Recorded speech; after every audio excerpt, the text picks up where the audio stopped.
Chers amis, bien le bonjour, c'est Cédric ici, j'ai le plaisir d'être avec Geoffrey Brochet. Merci de te rendre dispo et merci pour ton temps par avance. Merci à toi Cédric pour l'invitation et avec grand plaisir qu'on partage ce moment avec vous et avec Cédric. Ouais, c'est super parce que vous voyez, dans l'univers qui est le mien, spiritualité business, on va parler de spiritualité et vous savez peut-être qu'il y a cette notion de se désidentifier du mental, de l'ego pour éviter d'être en prise avec certains freins qui pourraient venir de là. Mais il y a un piège à cet endroit-là, c'est de faire de son mental un ennemi à abattre, si je grossis le trait. Et il se trouve que Geoffrey, Geoffrey Brochet est un spécialiste en préparation mentale. La marque de son entreprise, c'est Puissance Mentale. Et j'aimerais d'abord que tu nous parles rapidement ton parcours. Qu'est-ce qui t'a amené à cet endroit-là? Parce qu'il y a une histoire intéressante. Et qu'est-ce que tu as fait de ce truc-là qui, moi, m'a beaucoup plu? Et vous allez comprendre au fur et à mesure pourquoi c'est si intéressant que ça. Au départ, en fait, moi, j'avais vraiment des problèmes de confiance en moi, de gestion émotionnelle. J'avais mon cerveau, justement, ce mental là, qui me disait qui tu es pour faire ceci, tu es incapable de faire cela, c'est pas le bon moment. Enfin bref, tout ce mental qui me posait des problèmes. Je te parle de ça quand j'étais encore étudiant à la faculté de droit. J'ai même arrêté la licence de droit en plein milieu d'année parce que j'étais bouffé par les émotions et puis j'arrivais pas à gérer mon mental.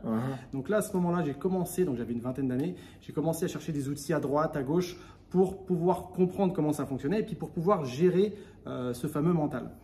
Et de fil en aiguille, j'ai trouvé pas mal d'outils et j'ai commencé à créer ma propre boîte à outils.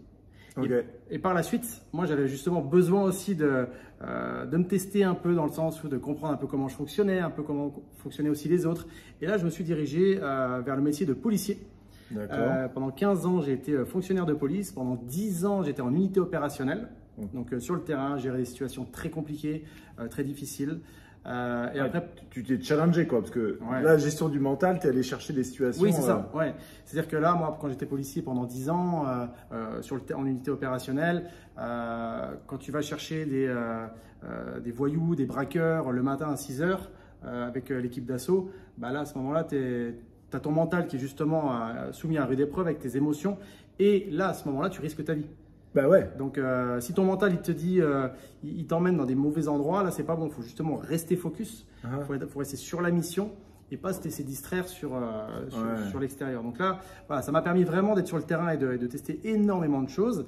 Et par la suite, je me suis dirigé donc vers la formation. J'ai été formateur spécialisé dans la police nationale, donc en maniement des armes, en secourisme, en technique d'intervention et notamment en préparation mentale. Préparation mentale dans la police, j'imagine, c'est pas très courant. Non, d'ailleurs, j'ai été le premier formateur de formateurs, donc le premier instructeur au sein de la police française à être formé en préparation mentale chez les militaires. Ok. Tu vois, donc parce qu'il y avait vraiment cette dimension et c'est intéressant parce que finalement, un policier d'élite ou un policier quelconque, on va dire, tout comme un entrepreneur, il a ce besoin de gérer son mental parce que il a besoin d'être focus à certains moments, il a besoin de s'observer, de voir un petit peu justement si ce mental-là, il l'emmène pas vers une mauvaise direction. Il doit être capable de lâcher prise quand il doit lâcher prise, il doit être capable de foncer quand il doit foncer. De gérer des situations, il prend des tartes, c'était pas prévu, une mauvaise nouvelle, un coup dur, parce que ça arrive tout le temps. Exactement. Donc justement, moi je me suis dit, tiens, comment ça se fait que certaines personnes avec pas beaucoup d'outils arrivent à faire des choses incroyables et d'autres personnes avec beaucoup de compétences, avec beaucoup de techniques et tout ça, arrivent à pas faire grand-chose. Tu vois, tu as des entrepreneurs, ils vont être capables avec 3 bouts de ficelle à te monter un business de dingue. Ouais, et puis là on est tous jaloux, tous en train de se dire c'est quoi mon problème. C'est ça. Voilà, c'est ça. Et donc dans ce cas-là, on se dit mais il me manque la dernière technologie et tout. Pas forcément. En fait, moi je me suis aperçu que principalement les gens vivaient ce que j'appelle moi une déconnexion de leur puissance mentale. Ok. Là, on va rentrer en précision. Je sens que ça t'intéresse. En réalité, la puissance mentale, c'est quoi? C'est cette alliance entre sa puissance intérieure, donc c'est ton moteur, c'est ce qui t'anime profondément, c'est tes ressentis, c'est ce qui te fait vibrer, d'accord? Donc ça, c'est ta puissance intérieure, et tu as le mental. Que moi, je compare à une sorte de gouvernail. Ok, continue. Quand le moteur là est connecté au gouvernail, là, il te permet d'aller dans des directions où justement après tu es inarrêtable. Quand je dis inarrêtable, peu importe les situations, peu importe les événements, tu es capable de t'adapter en fait. Effectivement, et dans un bateau, le moteur a une fonction, le gouvernail en a une autre. Exactement. Il n'y en a pas un qui est meilleur que l'autre, on a besoin des deux, mais ils ne servent pas la même chose. Exactement. Donc, Ok, finalement, quand on parle du mental, et souvent donc ce gouvernail, on peut aussi le comparer à l'ego. Ouais, absolument. Le fameux ego. L'ego, c'est quoi? C'est la perception qu'on a de soi-même, c'est la perception qu'on a des autres, c'est la perception qu'on a d'une situation, c'est comment on perçoit ce qui nous entoure, etc. Ouais. Donc cet ego-là, il a aussi son utilité. Oui. Parce que aujourd'hui, on a tendance à un peu diaboliser cet ego en disant c'est mal, il a trop d'ego, son ego est surdimensionné. Bah, en réalité, si aujourd'hui tu es entrepreneur, c'est parce que ton ego t'a permis aussi peut-être d'arriver là où tu en étais. Ouais. Donc, ce qui est intéressant justement en reconnectant les deux et de ne pas être en déconnexion de puissance mentale. Donc, quand ton mental, donc cet ego aussi, est connecté à ce que tu ressens, là, tu es puissant. Parce que concrètement, combien de personnes ont envie, donc ils ressentent au fond d'eux, ils ont envie d'aller dans une direction, mais leur mental leur dit non, c'est pas le bon moment. Tu vas quand même pas aller côtoyer tel type de personne. Pour qui tu te prends. Pour qui tu te prends. Et puis toi, attends, d'où tu viens pour faire ça? Et si jamais les autres te critiquent, voilà. Et il y a toutes les histoires qu'on se raconte. Exactement. Ouais, et là, il va dire, et puis il va te comparer aux autres.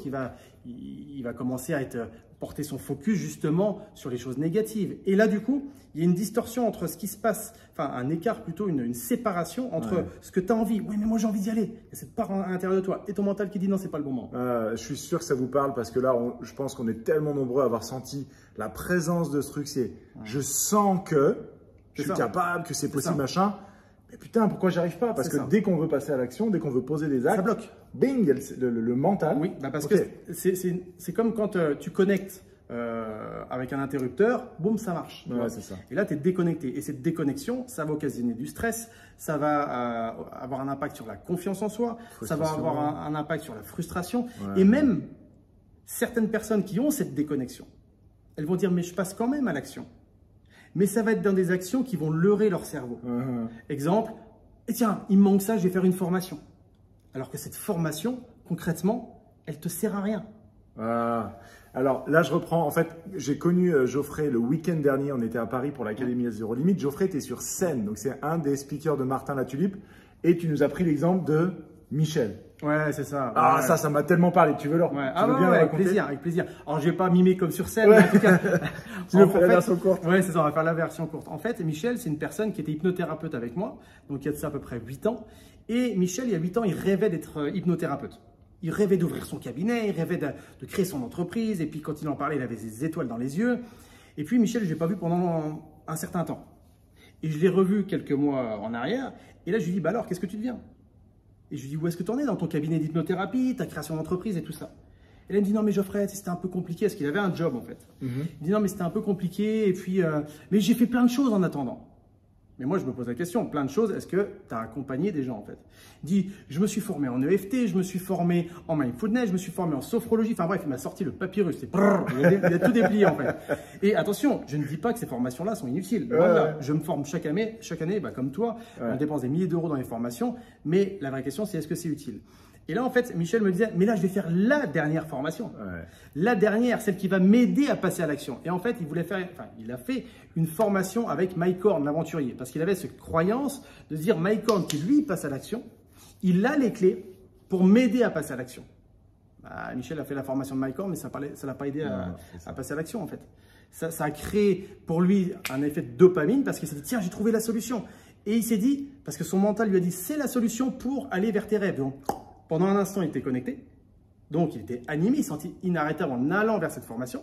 Mais après, il s'est rendu compte que, bah oui, mais ça faisait pas tout, quoi. Donc le soufflet est retombé. Le soufflet est retombé. Encore. Voilà, il est retombé encore. Et du coup, ce métier n'est pas fait pour moi, c'est peut-être vraiment pas le bon moment. Ma voisine qui dit ça, elle a peut-être raison, je suis peut-être pas fait pour ça. Je devrais faire juste hypnothérapeute ou dans l'accompagnement à mes heures perdues. Mais en fait, ce gars-là, il avait une présence que, comme je disais sur la conférence, il guérissait les gens rien que par sa présence. Il avait un charisme de dingue, en fait. Il l'a toujours. Mais pour lui, son mental, non. Il y a un truc qui n'est pas assez. C'est ça, pas assez. Bah, bon, moi, ça, vous êtes certainement très très nombreux à vous retrouver dans l'histoire de Michel et dans ce que nous raconte Geoffrey. C'est tellement le cas typique, quoi. Mais alors, et ça qui est important, parce que la question que je vous pose, c'est quand est-ce que vous avez tendance à vous retrouver comme lui? Quand est-ce que vous avez tendance justement à vouloir aller dans une direction et à un moment vous dites tout ce qu'on vient de dire avant, je ne suis pas assez, etc. Moi, ça m'arrive encore. Il n'y a pas à culpabiliser en fait. Et c'est pas un problème que ça arrive. Le problème, c'est d'y rester dans cet état-là. Le problème, c'est de toujours avoir cette déconnexion. Donc l'idée, ça va être de reconnecter cette puissance mentale pour pouvoir aller de l'avant, pour pouvoir justement être en mesure. Moi, j'aime bien le mot inarrêtable. Inarrêtable, ça ne veut pas dire courir comme un demeuré vers une direction et puis no pain, no gain. C'est vraiment en y allant, peu importe les dégâts, non, j'y vais. Non, Est-ce que c'est le bulldozer qui défonce tout son passage? J'imagine pas forcément non plus. Non. On peut, en fait, l'idée, c'est de justement être en mode bulldozer quand on doit être en mode bulldozer. Être en mode repos, comme on est un peu en ce moment là, on est tranquille. On est en mode repos. Tu sais, moi, je viens d'un métier où j'étais formé chez les militaires, mais quand j'étais policier, quand on avait des grosses missions sur plusieurs jours, tu avais intérêt de te reposer entre chaque mission. Sinon, tu n'étais pas dans l'action, c'est-à-dire que notre vie en dépendait. Tu pouvais faire une erreur de discernement. Combien d'entrepreneurs perdent par leur fatigue cette capacité de discernement? Capacité de discernement, c'est quoi? C'est de savoir justement si la direction dans laquelle ils vont, à court terme, à moyen ou à long terme, est bonne pour eux. C'est cette capacité aussi à savoir si les partenariats qu'ils font sont bons pour eux. Bref, c'est toute cette présence d'esprit qui va leur permettre d'avancer dans une direction qui est bonne pour eux, qui est bonne pour leur équipe s'ils ont des équipes, pour leurs clients s'ils ont des clients, et évidemment pour atteindre après des objectifs qui soient bons pour tout cet écosystème-là. Je ne sais pas si vous allez être d'accord avec moi les amis, mais moi ce que je sens dans l'énergie de Geoffrey, c'est qu'il y a beaucoup de clarté et de précision dans tout ce qu'il dit. Je trouve ça, c'est limpide, ça parle. On dirait que tu as bossé ce speech-là pendant ça fait des années. Je ne connaissais pas tes questions. Mais c'est ça. On comprend vraiment, c'est extrêmement clair. Pour éviter de tomber dans le piège, comme je disais, de faire de son mental son ennemi, comment on chemine sur l'idée, ou comment on se rapproche de l'idée de mon mental et mon ami, c'est mon allié. J'ai déjà ton analogie, la puissance et le gouvernail, on a tous l'image du moteur et du bateau et du gouvernail, donc ça c'est top. Est-ce qu'il y a un cheminement à faire? Est-ce qu'il y a une idée à adopter, de se dire « Ah ouais tiens, je pourrais voir les choses comme ça ». C'est quoi un petit peu le chemin à cet endroit-là pour raccourcir le clac, pour raccourcir l'écart? La première chose qui est fondamentale, c'est de prendre sa responsabilité dans le sens où j'ai envie que ça change. Tu vois, la première chose. Donc, finalement, c'est de le vouloir. Mais le vouloir en se disant, OK, là, ce qui m'arrive, j'ai envie que ça change, donc je suis prêt à mettre en place des actions. D'accord ? Et quand on parle d'action, ensuite, la chose d'après, ça va être d'augmenter cette finesse dans l'observation de soi-même. Tiens, donc, être capable de prendre du recul par rapport à soi-même. La présence. L'observation en méta, ce genre de choses. Voilà, c'est ça. Donc là, comme un sportif de haut niveau en fait, comme un athlète de haut niveau qui, finalement, quand tu regardes n'importe quel sport, ils font les mêmes mouvements qu'un amateur, les athlètes. Sauf qu'ils sont capables de voir, quand ils dévient, ils sont capables de le sentir et de rectifier très rapidement. Ils gagnent en précision, ils gagnent en précision, en efficience, etc. Donc là, c'est pareil sur ta propre machine en fait. C'est être capable de voir justement quand tu commences à être déconnecté, donc ça va se voir par tes comportements. Tu vas t'énerver, tu vas faire des choix qui vont être régis sur le coup de l'émotionnel, tu vas faire des mauvaises collaborations, tu vas… voilà. Et ça, en fait, c'est de s'observer pour savoir, à se dire, tiens, est-ce que là, je suis en maîtrise de ce qui se passe ou au contraire, je suis un peu en action-réaction, tu vois. Donc, dis-moi si on est bon, j'ai l'habitude de le formuler comme ça, c'est d'être en action intentionnelle plutôt qu'en réaction émotionnelle. C'est ça que tu dis? C'est ça. Génial. C'est dit différemment, mais c'est ça. D'accord. C'est-à-dire que là, il va être fondamental justement de ne pas réagir sur juste notre notre puissance intérieure qui nous dirige, parce que là, sinon on risque de mener une action vers un endroit un peu à l'arrache. Ouais, alors que si le mental, donc tout ce qui est la raison finalement, remet de la structure éducative sur cette puissance, là on va être bon. C'est vraiment, c'est ça. Comme il disait chez Pirelli, sans maîtrise, la puissance n'est rien. Oui, c'est ça. Je crois que c'est ça. Ouais. Vraiment, encore une fois, c'est ok, on peut avoir la puissance du golfeur et on va avoir la finesse du geste qui met la précision dans la trajectoire de la balle. Ok. Donc vouloir changer, mettre de la conscience, de la présence, comment tu as dit ça, toi? De l'attention. De l'observation. L'observation. Capacité à s'observer. Ouais, c'est ça. Après, on passe à l'action. Ouais. Normal, on met des choses en place. Hein. Une fois qu'on a observé comment on agit, comment on était donc dans une situation, on passe à l'action. Et ensuite, cette action-là, qui doit, elle, être évidemment stratégique. Quand je dis stratégique, je vois des gens, par exemple, qui cherchent pendant des mois sur un logo. Ouais. Comment je dois faire un logo, tout ça. Oui, mais je passe à l'action, j'ai contacté un designer, j'ai contacté machin, j'ai dépensé de l'argent, ok. Mais le logo, c'est pas ça forcément qui va te rapporter des clients, surtout si tu es en besoin de trésor. Là, ils sont en train de se dire, merde, c'est ça que je fais. Mais c'est pas grave, encore une fois, c'est pas grave, d'accord? C'est pas grave. Le principal, c'est j'observe et je vois que cette action n'est pas forcément stratégique. Parce que justement, quand on passe à l'action, peut-être qu'en ce moment, vous passez à l'action et c'est une bonne chose. Ça veut dire que vous avez cette faculté de passer à l'action. Cette action prend du recul aussi par rapport à cette action en se posant la question si elle est stratégique ou pas. Et si elle ne l'est pas, eh bien, on recalibre. Est-ce que vraiment je suis en train d'avancer? Voilà. Et si, en toute honnêteté, je ne suis pas réellement en train d'aller chercher des clients, parce qu'au final, l'entrepreneur, c'est quand même ça le boulot. C'est vendre, livrer, vendre, livrer, vendre, livrer. Hein. C'est ça. Donc, du coup, là, c'est j'ajuste. Exactement. On ajuste. En fait, on observe pour avoir un feedback et chercher à ajuster. Et ensuite, on ajuste. On repasse à l'action et c'est que ça en fait. C'est du test and learn en fait. Sans cesse. Et ça, en fait, ce que je vous partage, vous le savez déjà certainement. Mais l'idée, c'est pas de le savoir, c'est de le pratiquer concrètement sur le terrain. Ce qui fait la différence. Je prends souvent le sport de haut niveau en parallèle parce que c'est un beau laboratoire. Les sportifs de haut niveau, à la base, les athlètes, ils sont, au niveau amateur. Ils ont tous le même niveau, ils ont tous commencé un jour. Mais qu'est-ce qui fait qu'une personne évolue plus qu'une autre? C'est qu'il a cette capacité à prendre du recul par rapport à lui-même, par rapport à sa pratique, et il va chercher à toujours améliorer de plus en plus finement. Moi, j'accompagne des dirigeants, des chefs d'entreprise, des athlètes de haut niveau, des artistes, etc. Et on va dans la finesse de recalibrage, mais c'est ce qui fait toute la différence en fait. Tu sais, quand tu vas dans cette direction et quand tu recalibres un petit peu comme ça, au final, tu as une direction qui va là-bas et l'autre, elle est là-bas. Donc, tu as un écart qui est assez large.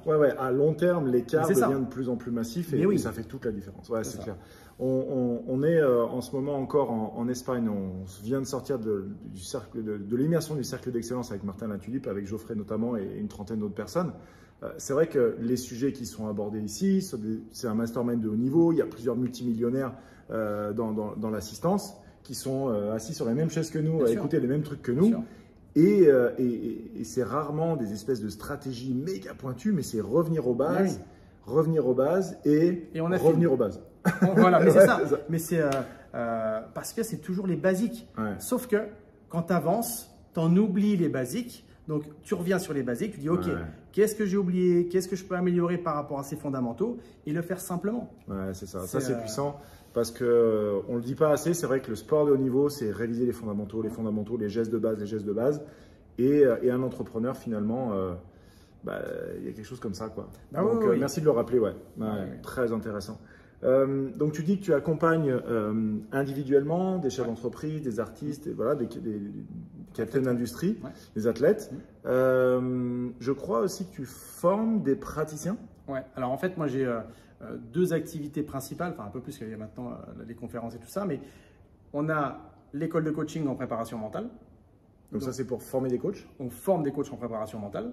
Donc là, on a des gens qui soit sont chefs d'entreprise, managers, en reconversion, des gens qui sont déjà dans le développement personnel, qui veulent avoir une structure, une méthodologie d'accompagnement. Donc là, on accompagne les personnes dans l'école de coaching. Et à côté, parce que moi, j'aime rester sur le terrain, j'accompagne en individuel des personnes qui ont des gros challenges. J'en prends pas beaucoup, En même temps, j'en ai seulement 3. Ok. D'accord. Mais par contre, voilà, c'est du gros challenge. Donc, c'est de l'athlète de haut niveau, du dirigeant, chef d'entreprise, artiste. Pendant un moment, j'ai fait homme politique, mais ça, j'ai arrêté. Voilà, c'est des personnes qui ont un gros challenge parce que moi, c'est ça qui m'anime en fait. Donc, challenge, ça veut dire accompagnement plutôt court. Tu règles le truc et tu ressors. Pas forcément. Ou non, ça peut être à long terme? Non, parce que les athlètes de haut niveau, alors c'est sur des blocs de 3 ou 4 mois, mais Ouais. on renouvelle. Donc, D'accord. ça arrive que j'accompagne sur. Ok, ils viennent te voir parce qu'il y a un incident, Ouais. mais après tu règles l'incident et tu dis ok, on va Ouais, continuer ça. parce que ça fait le Bah, boulot. c'est toujours c'est comme, je sais pas moi, tu prends un Mbappé, il s'est tapé dans un ballon, il est bon au foot, mais il a quand même un coach technique qui lui dit d'améliorer. Oui, encore aujourd'hui, ouais, c'est Voilà, clair. donc, Ouais, bien sûr. Bien sûr, bien sûr. et puis à côté de ça, j'ai toute sur les réseaux sociaux, j'ai toute cette activité de création de contenu aussi qui m'anime. Ouais. Ouais. Tu m'as glissé tout à l'heure en off pendant qu'on préparait cette interview. Tu me disais il pourrait y avoir de l'accompagnement de groupe de personnes qui aimeraient apprendre, acquérir pour eux-mêmes dans leur vie d'entrepreneur ou en perso. C'est quelque chose qui est à sortir ou c'est une offre qui n'est pas encore là, qui est à venir? C'est où? Là, c'est une offre qui arrive la semaine prochaine. Je suis perdu parce qu'on est en Espagne. Le 5 juin. On est le 5 juin. J'ai un webinaire qui va être le 8 juin. Donc voilà, c'est début juin et les premiers ateliers commencent le 19 juin. Voilà, c'est ça, ça me revient. Ouais. Donc là, concrètement, c'est pour les gens qui aujourd'hui se sentent bloqués. Ouais. Qui justement sont en déconnexion de puissance mentale. Et qui réalisent avec ce que tu nous as dit, putain, oui. c'est exactement ça. C'est ça. Et ils ont besoin de passer à l'action. Et là, concrètement, donc, il y a des coachings de groupe, il y a les fondamentaux de la méthode. Et ça leur permet justement de repartir avec un plan d'action. Et une fois que le plan d'action, ils l'ont en main, ils passent à l'action. Et il y a des webinaires aussi de suivi pour savoir, pour les aider à recadrer en fait. Yes, ok. Si jamais quelqu'un voit cette vidéo au mois de juillet, au mois d'août ou plus tard, est-ce qu'il y a plusieurs moments où on peut rentrer dans l'année, etc. Il y aura d'autres lancements et ça, ils nous contactent, ils nous posent la question et on répond. Ouais, génial, génial. Avec grand plaisir. Ouais. Comment est-ce que les gens qui nous regardent te retrouvent sur les réseaux, à quel endroit? C'est Puissance Mentale. Donc sur les réseaux, c'est Ma Puissance Mentale. Donc sur Facebook, Instagram, YouTube, LinkedIn, c'est Geoffrey Brochet. Et puis voilà, on a tout fait. Ouais, donc un coup de Google, ça marche aussi, mais sinon Facebook, Puissance Mentale. Ma Puissance Mentale, et c'est www.mapuissancementale.com. Et il y a aussi un podcast où je livre pas mal de contenu gratuit. Excellent. C'est le podcast Puissance Mentale sur toutes les plateformes. Ok, les Spotify et compagnie. Voilà, je connais moins les podcasts, mais ok, super. De toute façon, je vais vous mettre les liens en description de cette vidéo à nos amis de YouTube. Ouais.